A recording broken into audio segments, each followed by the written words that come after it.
Hello and welcome everyone to this week's installment of the Talent Blueprint. I am your host, Sultan Saidov, and today I am delighted to welcome Margot Slattery, the Global Head of Diversity and Inclusion and Social Sustainability at ISS. Margot, thank you so much for joining us. Please tell us a little bit about your role at ISS and what got you there in your career so far. Sure, and thank you so much for having me. It's an honor to join you this morning, Sultan. My name is Margot Slattery, and I lead Global Diversity, Inclusion and Belonging and Social Sustainability at ISS. ISS is a Danish organization, a Danish-based company. It's been around for nearly 125 years, and we provide outsourced facilities management services for companies all over the world. We employ give or take, about 320,000 people globally in 30 plus countries. And what's very exciting about ISS is that it started with a sense of lovely Danish sense of equality in its heart. And it's always kept that to the core. And we make great places with great people. And it's an exciting business to be part of. What got me here? Long story. I'll try to give you the shortened version. I started my working life and my career as a chef, so a long way from what I do today. But I suppose the thing that's common is about passion.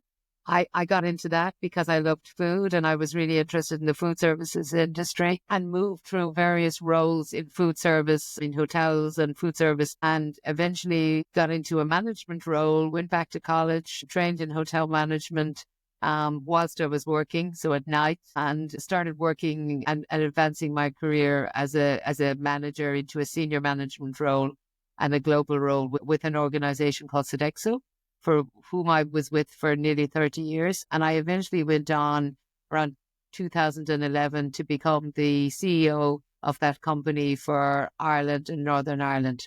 And it's something I'm very proud of because I was the first Irish person to do that and the first female to do that as well. I did that until around 2018, and the role elaborated into a role as country president because we took on more businesses. So my role expanded, which was fantastic experience as well.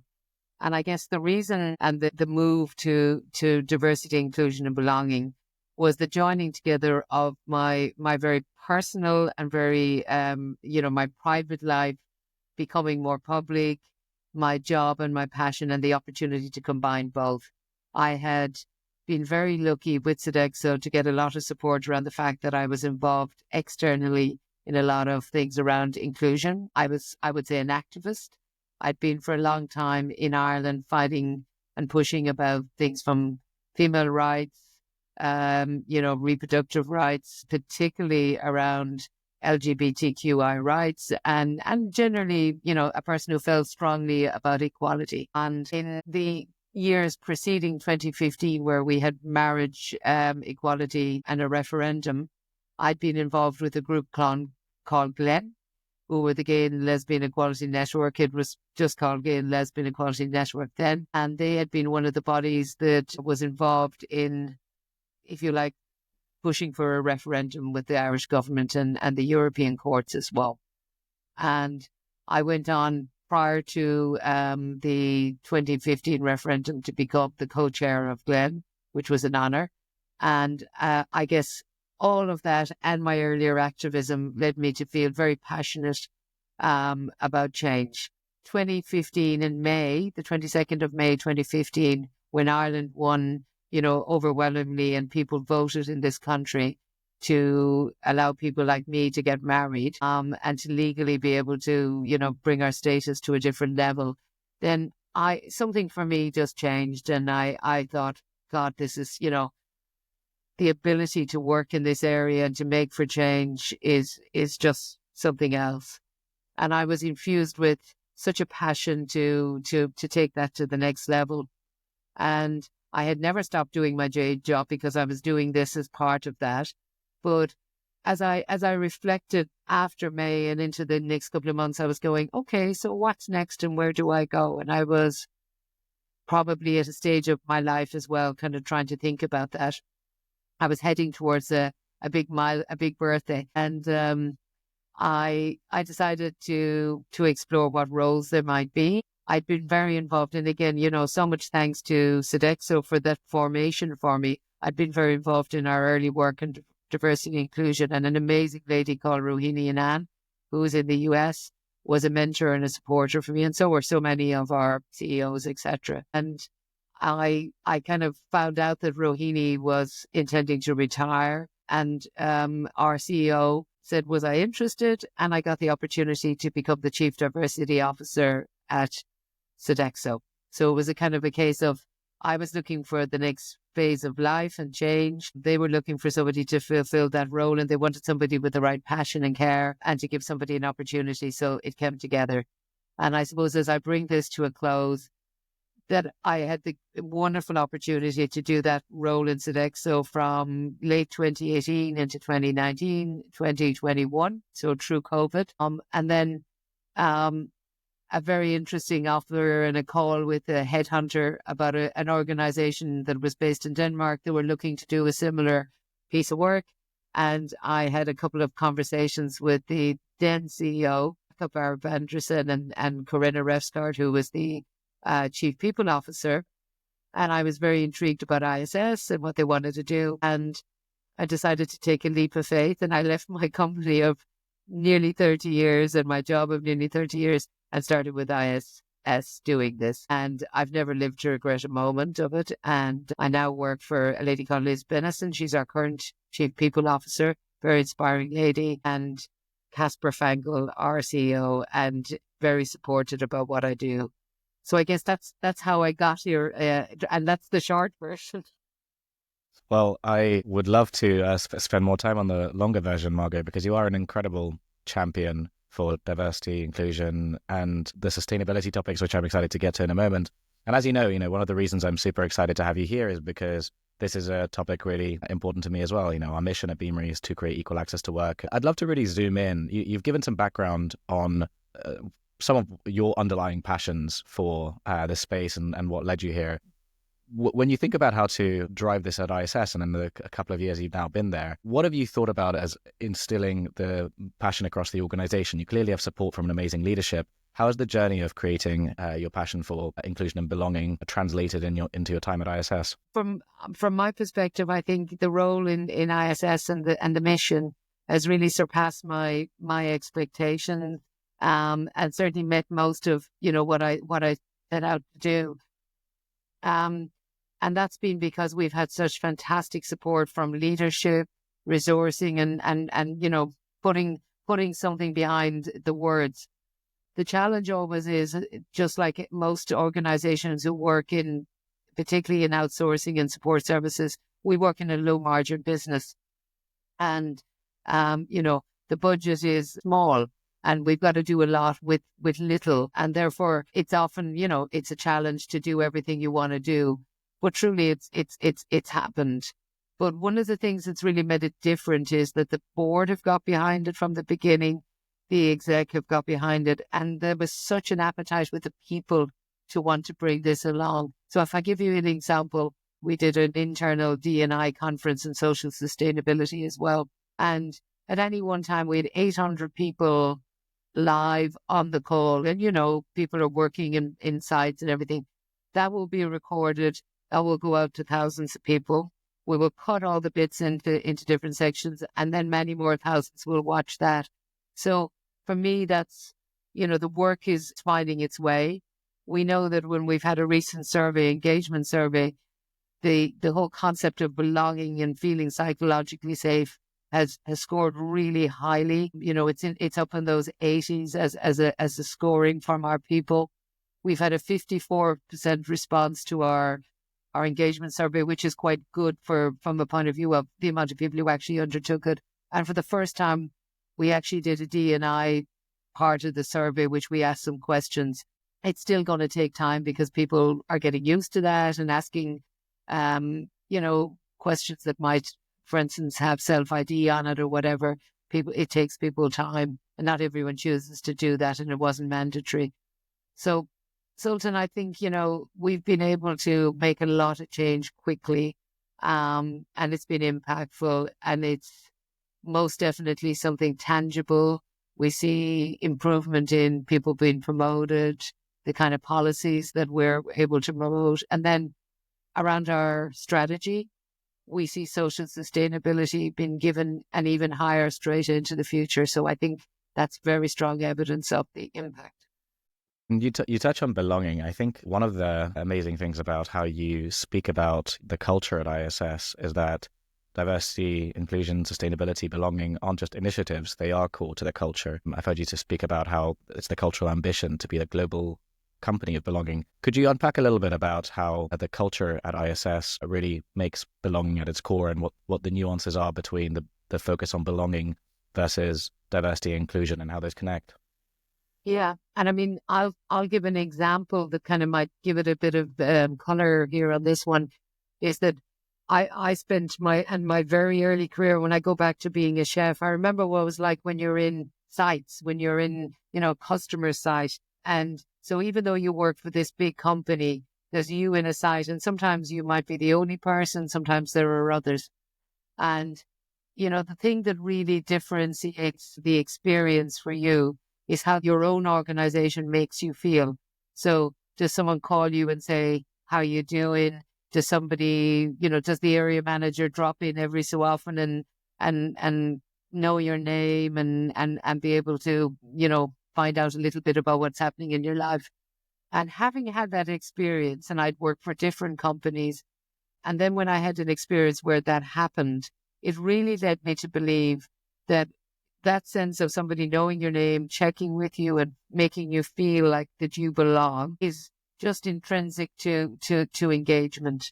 And so when we were in ISS discussing how did we build on diversity and inclusion, and not just have it as nice words or topics, we are a diverse company. We want to be even more inclusive, but what's the holy grail of where we want to, and the most important thing we would want to do is make our people who are out in our sites feel they belong to an organization that cares about them. Now, we can be a little cynical about this, any of us, and anybody listening might say, well, that's nice theory. But that means that you have to go that extra mile. You have to try harder. You can't just say, that's a cleaner or a chef there and they don't matter. You must, engage. And so we're putting some harder work on our own people as line managers and leaders to understand that they have a part to play around that. And then I think, Sultan, from a point of view of why we've adopted that idea of, and we say becoming the global company of belonging, because we know this is a journey and this is going to take time. For us, this is an ambition to really ensure that over a long period of time, this will grow and grow and develop. And when we think about diversity and inclusion in its core, you can work very hard, and we've certainly, as I explained a minute or two ago, we have a huge amount of diversity, and particularly at our front line, we have people from all over the world, all races, cultures, orientations, age, generations, and many, many different things. We have inclusion is practiced, I would say, fairly well in the organization, because no organization is perfect at it. But we know that we had to do something more to build on that. So that's why we've chosen to go further. And lastly, for organizations like ours, you have to have a strong ambition, a dream. It's that I have a dream moment. And we looked at doing some big moves that would, I suppose, build that change. So one of them, for instance, has been around working towards giving living wage to people all over the world that work for us. So that's something we're working on currently. And then giving qualifications to people who may not have had them. And alongside that is that sense of them working for a company where they feel they belong, and appreciation. So that's the journey we're taking. Well, I think the piece that you touch on, that it's not just a element of caring and being nice, but actually meaningfully creating an environment where people not only feel they belong, but can connect to their own personal journeys and the impact they're having on clients, is such a hard problem for many companies to solve. And the qualifications piece you mentioned at the end, I know you've talked a lot about how your passion within the organizations and all of these themes is also to help people find their own journey and become the people that they want to become. How do you think about the unlock of people's potential and the development of people within the organization within the context of these broader inclusion and belonging initiatives? Is that something that zooms in on the skills that people have and how people are recognized alongside those qualifications? First and foremost, but for me personally, because I've had that experience where, I joined an organization and somebody unlocked my skills and my opportunities. I think it's fundamental. It's so important that we think about that all the time. And ISS is made up of so many people who have, moved up through the organization or moved to different roles, who started in a very different way. And, the beauty of our industry, and particularly in the service industry, is you create just so many opportunities for people. So what you start to, I love that it's not an industry that defines you forever.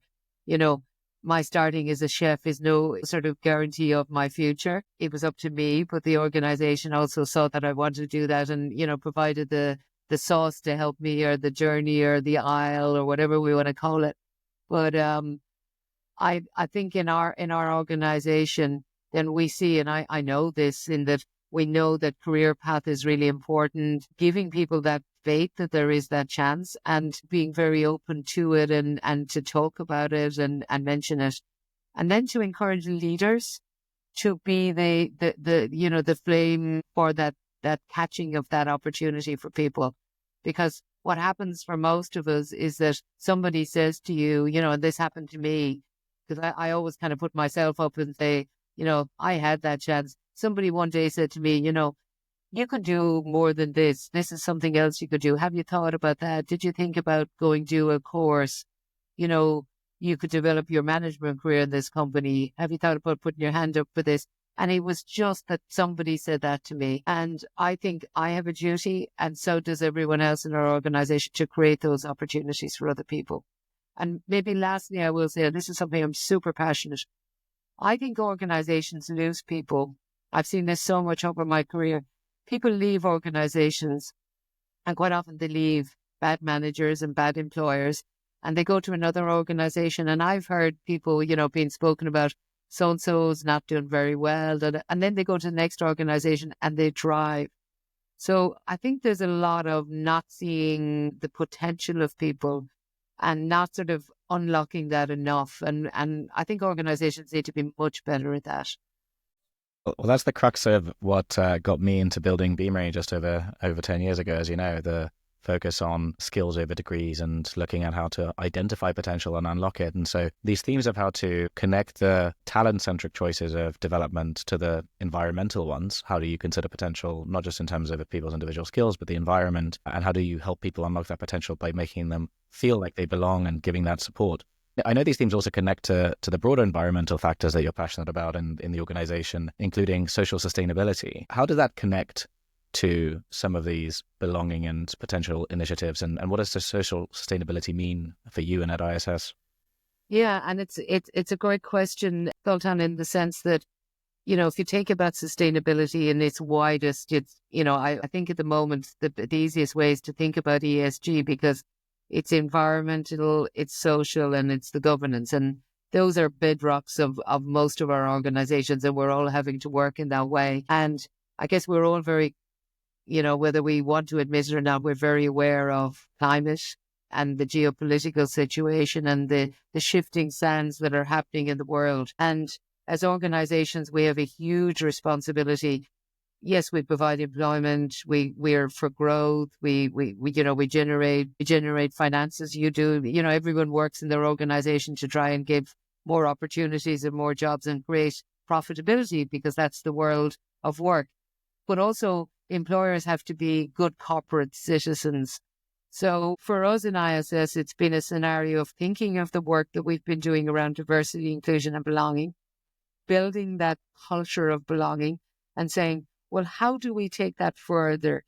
How do we go to the next phases? How do we incorporate that into things that we're already doing in many cases, and build that into a wider movement, so to speak? I'm trying not to sort of say that we're a global movement, but we're part of something that's moving and building. So we looked and said, okay, in some countries, we do amazing work to help people who are refugees. And by the way, ISS, like many of our competitors, we employ thousands of people every year who come to countries. They might not be able to speak the language, that they've literally just landed. Maybe they're just about legally able to work, but they're finding their feet. So we become the employers of those people, because taking a job, cleaning, catering, gardening, whatever it might be, is often a job that somebody feels comfortable with. The language and other things are yet a journey of discovery. And so we have this amazing opportunity in communities, in cities, and in all sorts of environments where people are coming together, often, people from all over the world, very different backgrounds. And then we help them to build that community as well. But then in our work, what we were finding was that many of our countries, so if I take an example, ISS Spain, they were employing people from all over the world in Spain. They were employing lots of refugees. They did a lot of work with people with disabilities. They were employing a lot of people who, for instance, for the first time, who maybe had the qualification, but were getting the opportunity to upgrade. We were working, I'll give you another example. We were working with the team in the Netherlands, and they do a fantastic thing called House of Hospitality, where they help young people who haven't gone through the usual college or university system and who've maybe lost out for various reasons. And they help them on a 3-year program supported by some of our customers, where they get developed and get an accreditation that helps them have at the end, a qualification. And then they become managers. So much so actually that they quite often go and work with our customers. Yes. But so we were looking at these various things that are happening around the world, and we said, how do we bring that together? And, for us, it was social, it's sustainable, it's part of what we're doing as an organization. So we're really adopting that and taking that to the next level. And I spoke to you about the qualifications piece of work we're doing. That's a global piece of work. So 100,000 qualifications by the end of 2025. And we have an ambition to take that much wider and deeper. And similarly, the same around living wage, because we know that when we increase people's salaries, and we give them some opportunity to go beyond subsistence living, then they're in a situation to have a home, a roof to feed their family, and perhaps send them to school. And therefore, those are social changes we know we can make. It's fascinating, just considering the scale and scope of the number of employees involved in these programs. And you're touching on how data-driven you are and have to be in that environment, whether you're thinking about qualifications or even the way you're tracking the impacts of belonging. When you think about the scale and scope of these programs, what's been the evolving role of technology in recent years in supporting your insights into these large data-driven decisions and how you think about driving these initiatives? Well, I think it's very interesting, because you're probably speaking to a person who is the least technologically, I'm trying to think what the word is, but I'm possibly not the most educated in technology. But what I've learned is that first and foremost, we've had to get information. We need to know numbers. We need to know data. We need to know how that evolves. It's not just a once and done. We've had to know, how do we use technology to get the connections with people in all the different countries? And how do we use technology to be able to do more with less? So, even just simple things like using AI tools to help you to, minute a meeting and build a scenario planning, etc. But most importantly, as we now are going into this measuring of this work, and looking at, say, for instance, the amount of people who, if I take an example, who are refugees who work for us at ISS, we need to measure, we need to be able to connect with countries. And it's not just giving me a number. I have to be able to take that number, understand, how long they've been working with us. How do we make sure they're refugees and it's not just migrants, understanding that and being able to use the things like BI to really kind of analyze the information as well. So for me, it's really vital. And I think I'm seeing that it's going to be more and more and more. I can't do this job now without technology. It's definitely something that's seeping into even the smaller pieces of understanding your decisions, your employees. A big part that has been central to us in connection to these themes of inclusion, belonging, has been understanding the measurement of skills-based decision-making to reduce bias. And those types of things are obviously cross-cutting across a lot of your initiatives at ISS. When you think about the overall impact of these programs on the organization and how it's performing and perceived, obviously there's elements of productivity, retention, there's so many pieces. What have you been proudest of when it comes to sort of measurable things that have started to be visible across the organization in the last couple of years? Well, what I'm really proud of, and I know our CEO as well, is when we're able to demonstrate to our customers and our people, and probably both in tandem, that, we're not just speaking something, that we're actually doing something and we have proof source.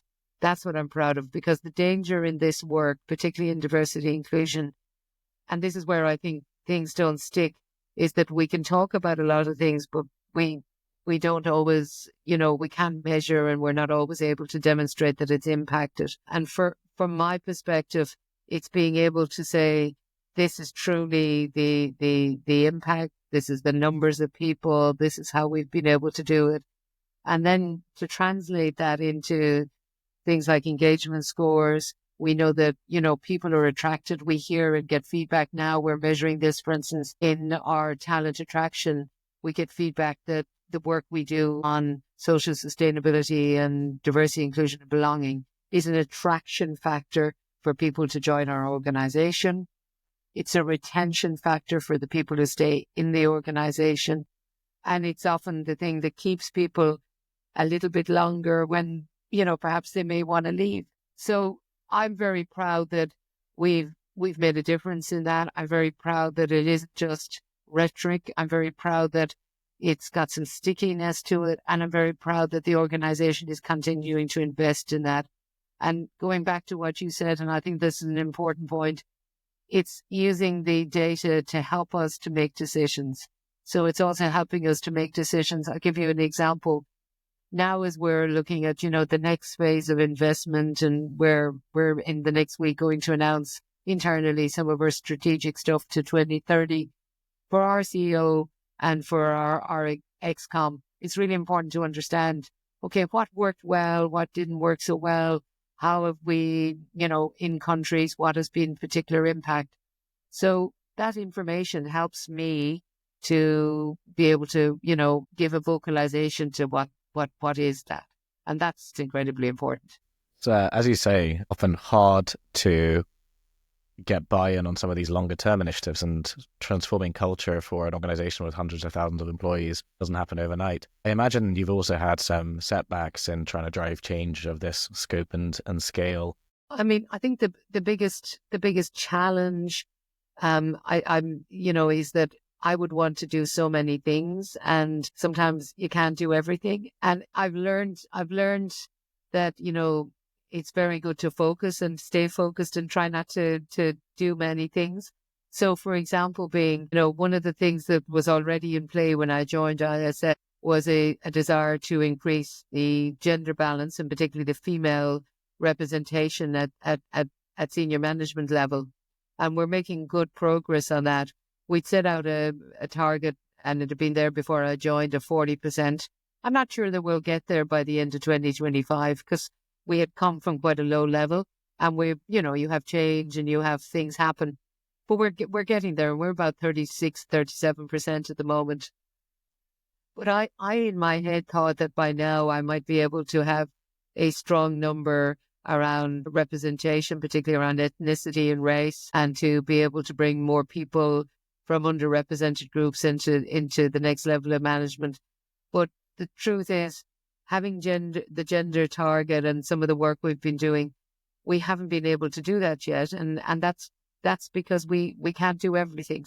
I've learned that, that's one of the challenges, is that learn that you can only do certain things at a time. Each one will happen, but it's going to take time. Well, this brings us nicely to a question I wanted to ask you. As somebody who's been through such an amazing and inspirational career and is now giving back in an area so passionate about, what advice would you give for people who are earlier in their careers who have an interest or passion for these topics of diversity, inclusion, sustainability, what advice would you give for how they can think about applying these passions or interests either in HR or in other roles in their organization, given the scope and scale of these challenges? My advice would be to make sure that everything you do is anchored in the business or in a business role, function, whatever.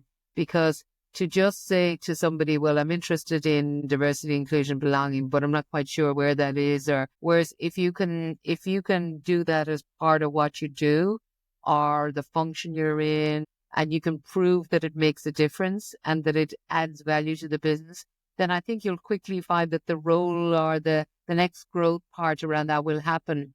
And it's incredibly important to make sure the work we do adds value to a business. Otherwise, it doesn't have its piece of play and it falls over very quickly. And the person becomes disengaged and disappointed and, perhaps frustrated by it. Whereas to make sure it's very anchored in the business. And I know for me, because I was in a CEO role first and I was used to running operations, then I always see everything we do as, well, why would we do that? What's that? And, it's gotta have some resonance with the business. And I think for people coming through to the next part, it's really good to volunteer, to put yourself forward, join resource groups, networks, whatever. Do something that shows you up well. And I don't mean for a tick box exercise, but, put some effort in, get experience, take some of the good and the bad, have the setbacks, but learn from it and become somebody that people trust because you've done the work. Whereas if you just talk the talk, but you haven't done the work, trust level can be low and perhaps your opportunities in that are going to be limited. Whereas if somebody really builds credibility, I think that's important. So again, maybe a long answer, Sultan, but I think that's how I found has worked well. Well, thank you, Margot, for sharing your amazing story and for closing out with such wonderful wisdom. It's been such a pleasure having you on the show. My pleasure as well. Thank you, Sultan.